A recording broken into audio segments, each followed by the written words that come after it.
A year spent chasing the forever dream of capturing the world. It was a year where my love for videography deepened, where my tripod and my video cameras became trusted companions on a journey that stretched across continents. Gaia expeditions grew beyond anything we could have ever imagined, shaping not just the trips we led, but the person I was becoming. It was a year of growth, of challenges, of laughter, and of connection. The year began in Patagonia. For me, Patagonia isn't just a destination, it is a part of my soul, a place that feels both familiar and new every time I return. Where jagged peaks kiss the clouds, just like a dream. A solid crew, views that defy imagination, road trip vibes.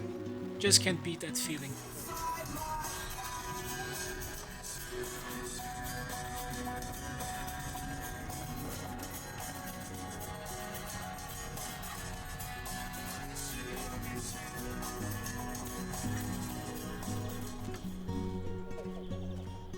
There has to be something magical in the water, or maybe in the air. Sometimes the most awe inspiring moments come not from what we create, but from what we witness. From the mountains, I drifted to Namibia, into the heart of the African desert. My second visit, yet it still felt untouched, as if time had forgotten this mystical place. The golden dunes seemed endless, and the golden waves were kissed by the wind, a world untouched by time. Life doesn't feel so complicated when you're surrounded by simplicity. And then there were the game drives. The presence of the animals felt sacred, like a reminder of something ancient and untamed.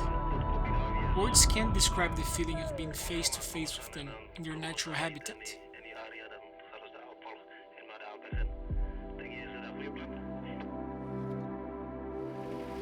3 weeks after, my time in Africa came to an end, and it was time to find other animals from almost another world. From the heat of the desert, I flew straight to the Galapagos island, diving into a world that felt otherworldly. Marine life there is something unbelievable. Sharks and rays became so familiar, we almost forgot how extraordinary they were. Hundreds of them, gliding silently through the ocean.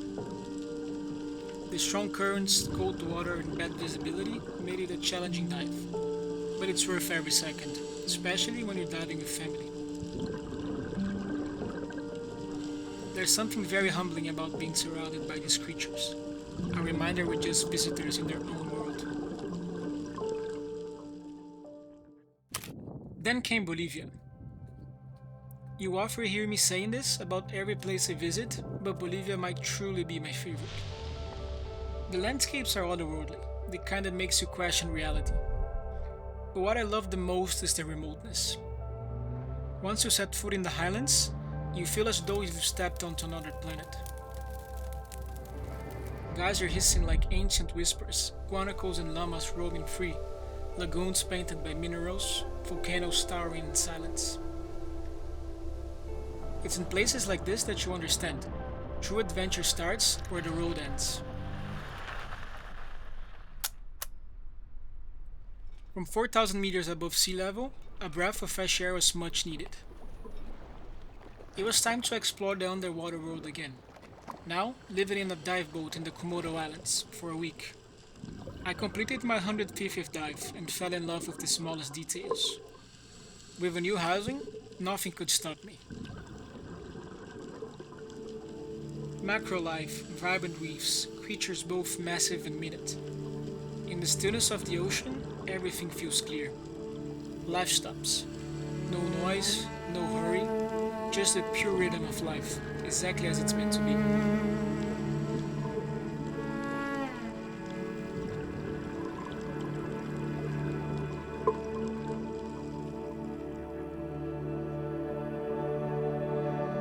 Indonesia became a chapter of reconnection, a journey I shared with my parents. Packing only a 2012 camcorder, I traded the chase of perfection for moments that simply were.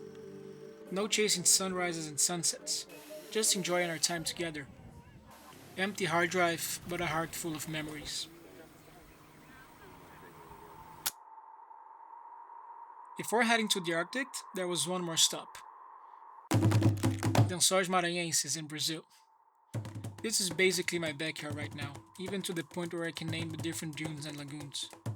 I've lost count of the number of visits, but it never failed to leave me speechless. Endless dunes met shimmering lagoons under skies that seem infinite. I was surrounded by a wildly creative crew, each person bringing a unique energy that made the experience unforgettable. It was the kind of trip that reminds me why I love what I do. The laughter, the inspiration, the way that every sunset felt it was just for us. Sometimes, creativity doesn't come from being alone. It comes from the people we're lucky enough to share the moment with.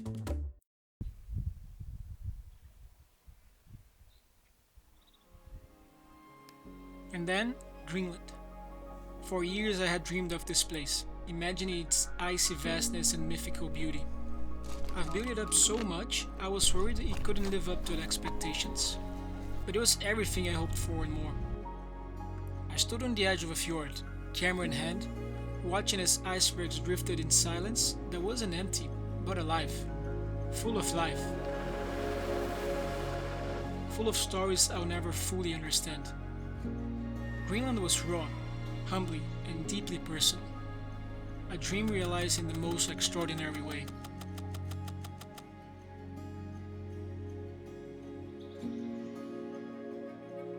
From the icy vastness, I found myself in Finland.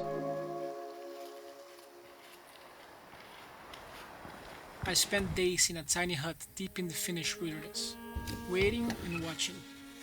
At this point, it feels kind of home too. The reason? Bears. When they appear, it is like witnessing another world, silent, powerful, and completely untamed. They move with purpose, yet so quietly as if they knew they ruled this place. Countless hours of waiting silence are worth when you witness something so magical in front of you, even if just for a couple of minutes. And then there were the northern lights, swirling in green and blues, lighting up the sky with an energy that felt alive. 2 weeks chasing the lights, recording a documentary about Lorenzo and Luisa, the best aurora hunters in the world, made it easy to forget the weight of my camera in these moments, lost in the magic of the universe. In moments like that, you're reminded of how small you are and how lucky you are to witness something so big. The year came full circle, ending back in Patagonia. The same mountains, but something felt different. Maybe I was the one who had changed. This time, I spent hours tracking pumas. Their silent movements are a reminder of the untamed beauty of the world. There's a certain magic of locking eyes with such a predator, a connection that feels ancient, raw, and fleeting all at once. After countless sunrises, this particular one took the gold medal. Best conditions I've seen in my 10 times in Patagonia. The kind of moment you want to be forever trapped in. After all, you only give value to a moment when it becomes a memory. 2024 wasn't just a year, it was a story. A story of mountains and deserts, oceans and tundras, triumphs and quiet reflections. It was a year of being part of something bigger, of finding myself in the spaces between.